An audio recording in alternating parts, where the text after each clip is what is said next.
बिस्मिल्लाहिर्रहमानिर्रहीम। Class 7 unit number 1।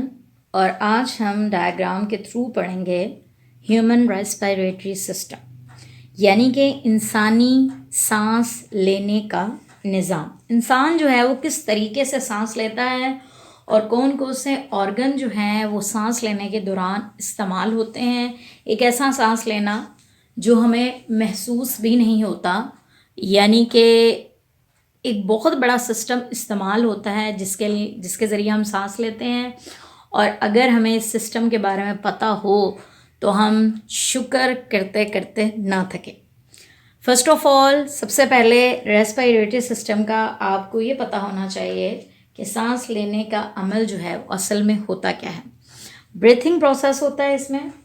Breathing is the process that moves air in and out of the lungs, यानी कि सांस लेने का अमल जो है उसमें हवा जो है आपकी हरकत करती है आपके फेफड़ों से अंदर और फेफड़ों के बाहर। Respiration is the process by which living organism use oxygen of air and food to produce energy.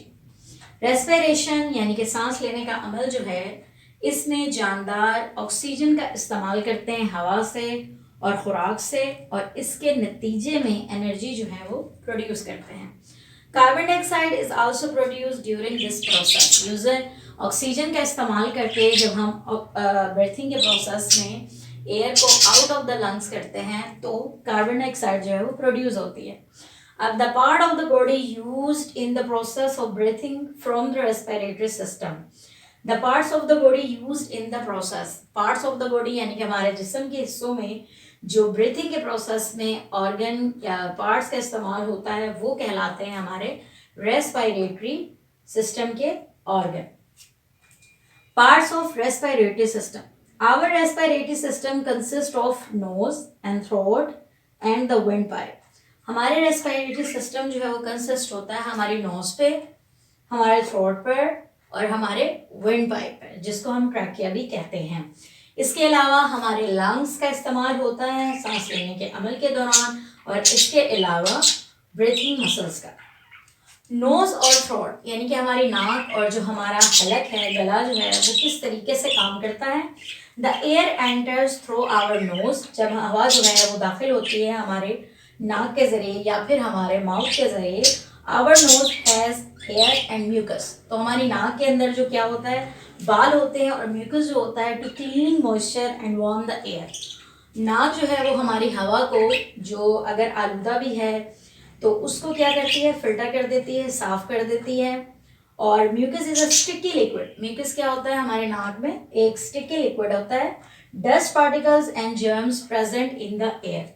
गर्द गुबार के ज़रात और जो जरासीम होते हैं वो मौजूद होते हैं हवा में। स्टिक टू द म्यूकस, हमारी नाक में मौजूद म्यूकस के साथ जो है वो चिपक जाते हैं, और क्लीन जो हवा होती है वो हमारी बॉडी के अंदर एंटर होती है।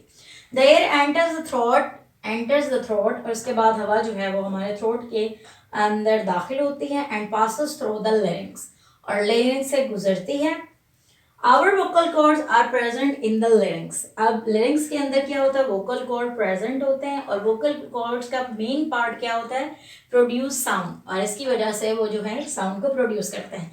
जिस तरह सांस लेने की आवाज़ आती है जब हम सांस लेते हैं और सांस को खारिज करते हैं। उसके बाद आ जाता है हमारा trachea.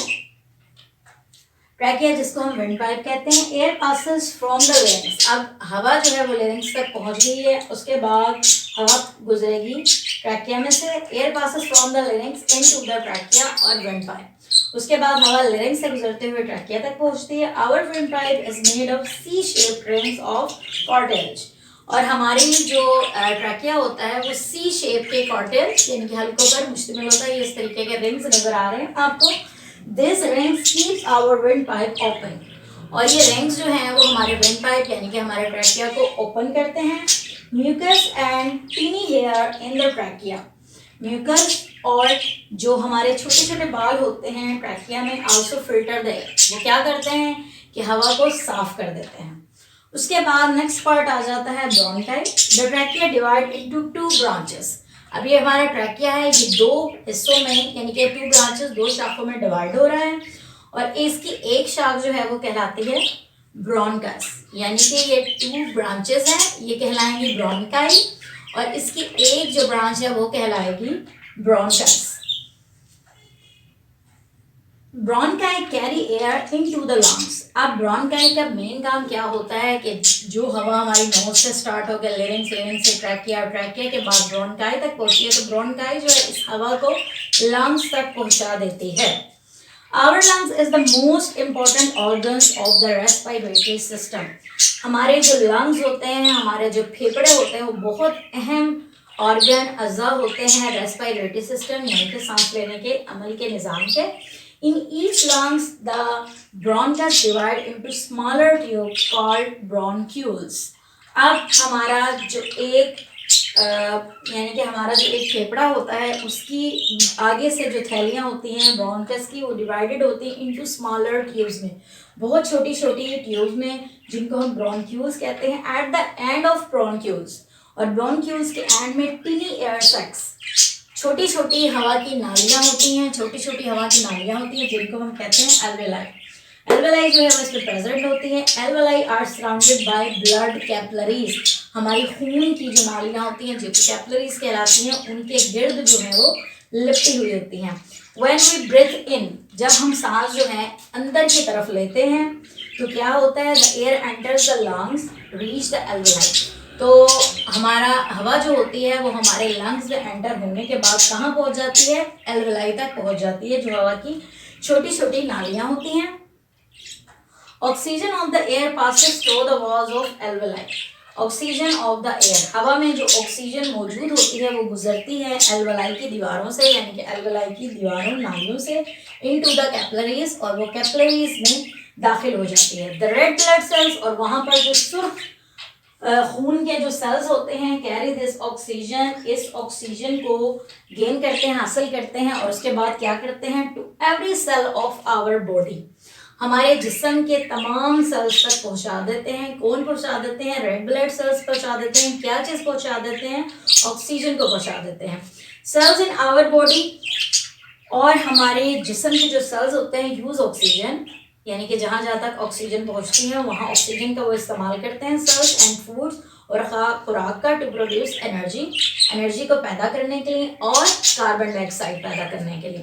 The blood brings carbon dioxide, और इसके बाद क्या होता है, खून जो होता है वो कार्बन डाइऑक्साइड को बैक टू द लंग्स, दोबारा से वापस लेके जाता है हमारे फेफड़ों की तरफ। Carbon dioxide leaves our body, और इसके बाद कार्बन डाइऑक्साइड जो है वो हमारी बॉडी को छोड़ देती है व्हेन वी ब्रीथ आउट, और उसके बाद जो है हम सांस खारिज करते हैं। यानी कि मेन पार्ट्स हमारे जहाँ से हमारा सांस लेने का अमल शुरू होता है वो आफ्टर ऑल जो होता है वो होता है नोज, और नोज से उसके बाद हवा जो है वो लेरिंग्स में दाखिल होती है, उसके बाद ट्रैकिया में दाखिल होती है। ट्रैकिया 2 ब्रांचेस में डिवाइड होता है, हर उसकी जो 2 ब्रांचेस में डिवाइड होता है वो ब्रोंकाई कहलाता है, और इसकी एक ब्रांच जो है वो ब्रोंकस कहलाती है। उसके बाद जब हवा जो है वो हमारी ब्रोंकाई से होती हुई लंग्स में एंटर होती है तो क्या होता है, वहाँ पर मौजूद जो एल्वेलाई होती हैं, लंग्स की छोटी छोटी टिनी एयर सैक्स होती हैं, वो क्या करती हैं कि वहाँ से हवा गुजरती हुई ब्लड कैपिलरीज में एंटर हो जाती है, और जब हम सांस अंदर लेते हैं तो एल्वेलाई से होती हुई वहाँ पर वो कैपिलरीज में एंटर होती है, और जहाँ पर कैपिलरीज के जो रेड ब्लड सेल्स होते हैं वो ऑक्सीजन को हमारी बॉडी के तमाम सेल्स तक पहुँचा देते हैं। फिर जिन सेल्स तक ऑक्सीजन पहुँचती है वहाँ पर वो ऑक्सीजन और खुराक का इस्तेमाल करके क्या चीज़ प्रोड्यूस करते हैं, कार्बन डाइऑक्साइड। उसके बाद ब्लड ब्रिंग्स कार्बन डाइऑक्साइड, यानी कि दोबारा से जो है ब्लड हमारा क्या करता है, वापस कार्बन डाइऑक्साइड लेकर आता है हमारे लंग्स तक, और उसके बाद लंग्स के ज़रिए जो है वो कार्बन डाइऑक्साइड जो है लीव्स आवर बॉडी, हमारी बॉडी को छोड़ देती है, और उसके बाद हम सांस खारिज करते हैं। ये नहायत ही ईजी आपका टॉपिक है, बहुत इंटरेस्टिंग टॉपिक है। सांस लेते हुए हमें बिल्कुल नहीं पता चलता कि अल्लाह पाक ने हमारे जिस्म में कितने एक बहुत बड़ा निज़ाम कायम किया हुआ है जिसकी मदद से हम आम रूटीन में सांस लेते हैं, और सांस लेने के लिए हमें किन किन पार्ट्स की ज़रूरत पड़ती है अगर हमें पता चल जाए तो यकीनन हम शुक्र करते हैं, ना थकें। Thank you. उम्मीद है आपको अच्छे तरीके से आज का लेक्चर समझ आ गया होगा। फिर भी अगर कोई चीज़ मिस हो तो आप मुझे कमेंट करके ज़रूर बताइएगा। Thank you.